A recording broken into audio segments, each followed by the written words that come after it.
හරි ළමයි. මම දැන් කියන්න යන්නේ ඔයාලගේ අලුත් අවුරුද්ද වෙනුවෙන් අපි අලුත් අවුරුදු ප්‍රශ්න පත්‍රයක් ගෲප් එක හරහා Google ෆෝම් එකක් ආධාරයෙන් පිළිතුරු ලියන්න අපි දානවා කිව්වා.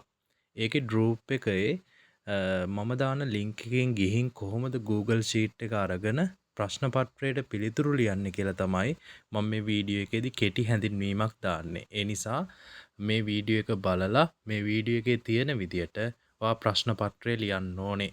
ඒක Google ෆෝම් එකක් ආධාරයෙන් ලියන්න තියෙන්නේ. ඒක පුරවන විදිය තමයි මේ වීඩියෝ එකෙන් කියලා දෙන්නේ. ඒ නිසා හොඳට බලා ගන්න. මුලින්ම ඔයාගේ WhatsApp group එකට, ඒ කියන්නේ ඔයාගේ අදාළ ශ්‍රේණියේ WhatsApp group එකට ගියපුවාම සර් දානවා මේ වගේ link එකක්.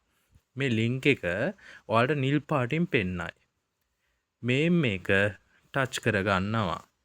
ටච් කරගන්නකොට මෙන්න මෙහෙම මේ පාට නිකන් CD රවුමක් වගේ තියෙන Chrome කියන බ්‍රවුසර් එකට යන්න ඕනේ. ඒක අර link එක ටච් කරනකොට ඒක ඕපන් වෙනවා ළමයි. ඒක මුලින්ම ඊළඟට ටච් කරගන්න මෙන්න මේ විදියට. එතකොට මේ විදියට ඔයාලගේ ලෝඩ් වෙනවා. ලෝඩ් වෙලා ටික වේලාවක් මේ වගේ යද්දී ඔයාලට මෙන්න මේ ආකාරයට මේක පෙන්වන්න ගන්නවා. මේ තියෙන්නේ මේක නම් 8 ශ්‍රේණිය අලුත් අවුරුදු බහුවර්ණ ප්‍රශ්න පත්‍රය කියලා වැටෙනවා. මෙන්න මේ විදිහට මේකේ සම්පූර්ණ කාලය වැටෙනවා. මේක මම උදාහරණයක් විදියට දාන්නේ. මීට වඩා කාලයක් තියෙනවානේ. අපේ සාමාන්‍යයෙන් බහුවර්ණ ප්‍රශ්න පත්‍රයේ බහුවර්ණ 50ක් තියෙනවා. බහුවර්ණ 50ට විනාඩි 50ක කාලයක් දෙනවා. මෙතනදී මම උදාහරණයක් විදියට නිකන් ඔයාලට පෙන්වන්න ඕන නිසා තමයි විනාඩි 5 විදියට දැම්මේ.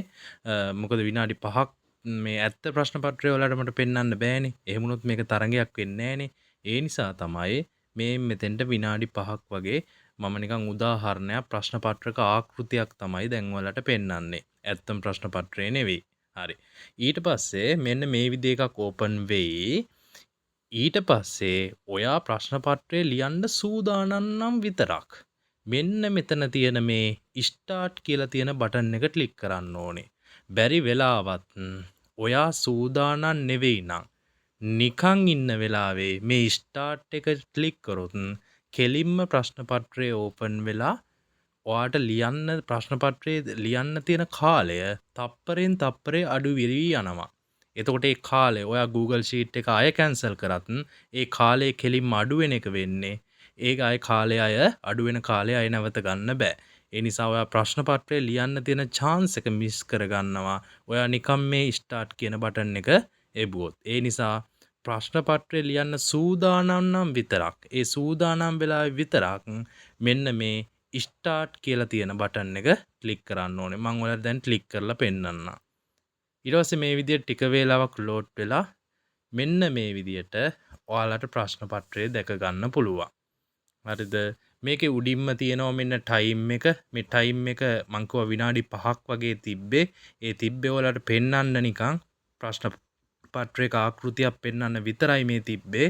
ඇත්තම ප්‍රශ්න පත්‍රයේ විනාඩි 50ක් තියෙනවා. ඒතර මේ විදිහට තප්පරෙන් තප්පරේ ඔයාලට අඩු විවි යනවා. මේ විදිහට තප්පරෙන් තප්පරේ ප්‍රශ්න පත්‍රය ලියන්න තියෙන කාලය අඩු විවි යනවා. හරි. ඊට පස්සේ මේ විදිහට 8 ශ්‍රේණිය අලුත් අවුරුදු බහුවර්ණ ප්‍රශ්න පත්‍රය කියලා ලැබෙනවා. මෙම් ප්‍රශ්න පත්‍රයේ බහුවර්ණ 50ක් අඩංගු වන අතර අදාළ කාලය තුල පිළිතුරු සටහන් කළ පහළ ඇති සබ්මිට් බටන් එක ඔබන්න තියෙන්නේ. ඒ කියන්නේ මේ මෙහෙම පහළ යට ගියපුවාම ඔයාලා මේ පිළිතුරු ඔක්කොම මාක් කරලා මෙතන තියෙන රතු පාට සබ්මිට් බටන් එක මේක ඔබන්න ඕනේ. හරි. ඊට පස්සේ මෙතන තියෙනවා ඔබට සපයා ඇති කාලය අවසන් වූ විට මෙම ප්‍රශ්න පත්‍රය සඳහා පිළිතුරු සැපයීමට නොහැකි වනුවත. ඒ කියන්නේ මේ උඩ රතු පාටින් යන කාලය අවසන් වුණොත් ඔයාලට ප්‍රශ්න පත්‍රය ලියන්න අය කාලය ලබා දෙන්නේ නැහැ. හරි. දැන් ඔයා කරන්න ඕනේ ටක් ගාලා මේක ඕපන් කරගත්තු ගමන් අය ඉන්න කාලේ නෑනේ. ඒ නිසා ඔයා ටක් ගාලා කරන්න ඕනේ මෙන්න මේ නම කියන එකෙන් ඔයාට කැමති නමක් ගහගන්න. මම නිකන් ගහගන්න ලක්ෂාන් කියලා. මේ විදිහට ගහගන්න. ඊළඟට විභාග අංකය. ඔයාලට මම දීලා තියෙනනේ විභාග අංකයක්. අන්න විභාග අංකය ගහගන්න. මම නිකන් 1 2 3 4 5 6 කියලා ගහන්නම් විභාග අංකයක්. හරි. ওই විදිහට මම විභාග අංකයක් ගෙවුවා. ඔයාලා ඇත්ත විභාග අංකයයි ඇත්ත නමයි තමයි මෙතෙන්ට දෙන්න ඕනේ. ඊළඟට මෙන්න මේ විදිහට පළවෙනි ප්‍රශ්නය මෙතනින් පෙන්නයි. මේ රතු පාට තරු ලකුණක් වගේ තියෙනව නේද ළමයි? ඒවා අනිවාර්යෙන් උත්තර සපයන්න ඕනේ. බැරි වෙලාවත් ඔයා නම කියන එක විභාග අංකය හරි එක ප්‍රශ්නයක් හරි ඔයාට මැගෑරුණොත් මේ පල්ලෙහා සබ්මිට් බටන් එක එබුවා කියමුකෝ. මේ එතකොට ඒ සබ්මිට් ඒ කියන්නේ පේපරේ මට එන්නේ නැහැ. රතු පාටින් පෙන්නනවා. දැක්කද? ඒ නිසා ඔයා මේ හැම එකකටම උත්තර දෙන්න ඕනේ. එකක්වත් ඇරියොත් ඔයාට පේපරේ සබ්මිට් කරන්න බෑ. ඒ කියන්නේ පේපරේ මට එවන්න බෑ. මෙහෙම කාලය අවසන් වුණන් පස්සේ සාමාන්‍යයෙන් විනාඩියක් වගේ තියෙනකොට ඔයාට මැසේජ් එකක් එනවා ප්‍රශ්න පත්‍රය ඉවර වෙන්න තව විනාඩියයි තියෙන්නේ. ඒ නිසා ටක් ගාලා සබ්මිට් කරන්න කියලා පිළිතුරු සපයන්න කියලා ඔයාට මැසේජ් එකකුත් එනවා. ඒ නිසා ප්‍රශ්න පත්‍රය ලියන වෙලාවෙදිත් ඔයාට කාලය පිළිබඳ දැනුම් දෙනවා. මේ විදිහට විභාග අංකය ෆිල් කරා ටක් ගාලා එතකොට මෙතන දැන් ප්‍රශ්නය මම දීලා නැහැ. මං කිව්වා ඔයාලට පේපර් එක ආකෘතියක් පෙන්වන්න තමයි මම මේක ගත්තේ. ප්‍රශ්න පත්‍රයට යනකොට මේ එක කියලා වැටලා මෙතනින් ප්‍රශ්නය ලැබෙයි.